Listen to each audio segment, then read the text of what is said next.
আসলে গবেষণার ভুল। আমরা যাদেরকে আলেম ভাবছি, হয় তারা আলেম নয়, নইলে রাসূলের পাকের হাদিস ভুল। যদি নবী পাকের হাদিস সঠিক হয় তাহলে আলেম ভুল, আর যদি আলেম সঠিক হয় তাহলে নবী পাকের কথা ভুল। কথা কি বুঝতেছেন? তাহলে কোনটা ভুল হবে, কোনটা ঠিক হবে আপনারা বলুন।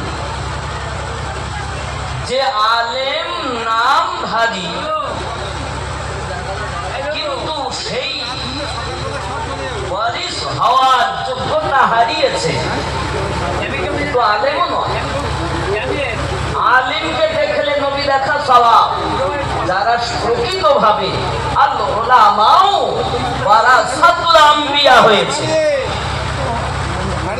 আলেম কখনো মিথ্যা কথা বলবে না, আলেম কখনো শরিয়াতে খেলাফ কাজ করবে না। এক কথায় সমস্ত দিক থেকে রাসূলের পাকের ওয়ারিস হওয়ার যোগ্যতা যার ভিতরে, সেই হলো তো আলেম। তাকে দেখলে সওয়াব 16 আনা, তাকে দেখলে কবরে আযাব মা। আমরা যাদের আলেম ভাবছি একটু ভেবে দেখবেন, মুসলিম শরীফ তৈরি হয়নি, ইমাম মুসলিমের জন্মই হয়নি। ইমাম বুখারী এই শাওয়াল মাসে ইন্তেকাল করেছে, শাওয়াল মাস, এই মাসে। যিনি 1 লক্ষ সহিহ হাদিস জানতেন, সহিহ বুখারীতে তো হাদিস আছে 7000 সামথিং, তবুও তাকরার। এক হাদিস 12 বার এসেছে, 8 বার এসেছে, 6 বার এসেছে, মিলে যদি 7000 সামথিং কিছু হয় বাবজি আমার, তাহলে 93,000 হাদিস গেল কোথায়? বলছে শুধু বুখারী মানবো, বুখারী মানবো। এ ভুল তোমরা সংশোধন করো। সহিহ হাদিস যদি ইমাম বুখারীর কাছে 1 লক্ষ থাকে, 93,000 হাদিস অন্য অন্য কিতাবে আছে। এক কথায় আমাদের বলা উচিত আমরা হাদিস মানব, কিন্তু হাদিস সব হাদিস সুন্নাত নয়। হাদিস হাদিস, কিন্তু সব হাদিস সুন্নাত নয়। আল্লাহ পাক আমাদের বুঝ শক্তি দান করুক, জোরে বলি আমিন। আব্বাজি আমার সোনা মানে বিষয় হলো এটা, আল্লাহ তুমি কে চিনবো কেমনে, মুবারাকাতি।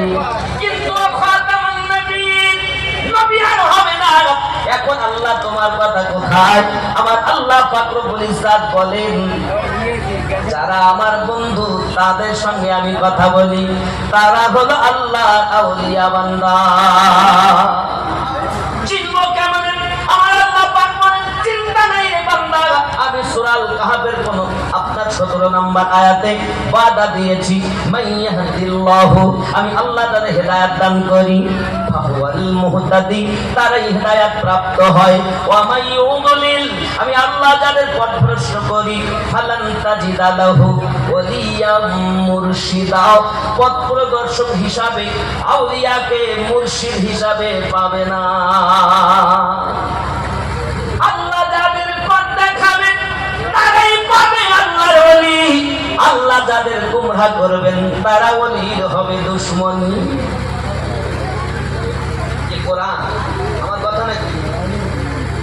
আল্লাহ পাকের কথা মানবেন না? আল্লাহ পাক বলছেন, যদি বলেন আউলিয়া পথ প্রদর্শক, জি বাবা আপনি জানছেন না? সূরা বনী ইসরাঈল উঠিয়ে দেখুন, আল্লাহ পাক রব্বুল ইজ্জত সূরা বনী ইসরাঈলের 71 নম্বর আয়াতে স্পষ্ট করে বললেন, বিসমিল্লাহির রহমানির রহিম, ইয়াউমা নাদউ কুল্লা উনাসিন বিইমামিহিম। স্মরণ করো এই দিনের কথা, যেদিন আল্লাহ পাক প্রত্যেক কওমকে, প্রত্যেক দলকে তার ইমামের সঙ্গে ডাক দেবেন। এই ইমাম হবে কারা? আল্লাহর আউলিয়া বান্দা, দুনিয়ায় যারা, হাসরের দিন ইমাম হলো তারা। সুবহানাল্লাহ। ইমাম কেমন হবে? আল্লাহ নবুয়ত খতম করেছেন, বেলায়াত স্টার্ট করেছেন। এই বেলায়াতের সরদার মাওলায়ে কায়নাত কে মাওলায়ে সূরা আল মাইদা আয়াত নাম্বার 67 খুলে দেখুন। আপনি বেলায়াত খুঁজে পাচ্ছেন না, পাবেন কেমন করে? আপনাকে তো আল্লাহ হেদায়াত দিতেই চান না। আল্লাহ দেন না বলেই তো আপনি পান না। আল্লাহ নিজেই ওয়াদা দিয়েছেন, আমি যাদের হেদায়াত দান করি তারাই হেদায়াত প্রাপ্ত হয়। তাহলে দুনিয়ায় যত দল যত মত আছে, আউলিয়ায়ে কেরামের বিপক্ষে গেলেই বুঝে নিতে হবে আল্লাহ পাক তাদের হেদায়াত। আউলিয়া যারা পেয়েছেন, মুর্শিদ যারা পেয়েছেন, আল্লাহর কোরআন মাজিদ মোতাবিক আল্লাহ তাদের হেদায়াত দান করেছেন। ঠিক না বল? আপনি যদি বলেন আমি মানবো না, আমি আপনার ঘরে লাঠি মারবো। লা ইকরাহা ফিদ্দীন।